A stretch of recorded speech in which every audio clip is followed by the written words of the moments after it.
Praise the lord. మీ అందరికీ నా వందనాలు తెలియజేస్తున్నాను. ఉదయకాలం దిన వాక్య భాగము కీర్తన గ్రంథము 51వ అధ్యాయము 10వ వచనము.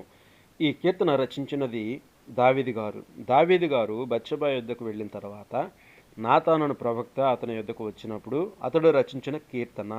దేవా, నా యందు శుద్ధ హృదయము కలుగు చేయము, నా అంతరంగములో స్థిరమైన మనసును నూతనముగా పుట్టించమని ఆయన వేడుకున్నాడు.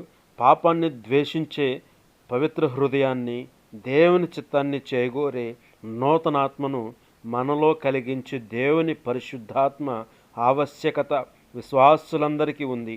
అందుకే నాయందు శుద్ధ హృదయము కలుగు చేయమో అని దావీదు చేసిన ప్రార్థన మనకెంతో మాదిరికరం. దేవుడు మాత్రమే మనలను నూతన సృష్టిగా చేసి నిజమైన దైవభక్తిలోనికి పునరుద్ధరించగలడు.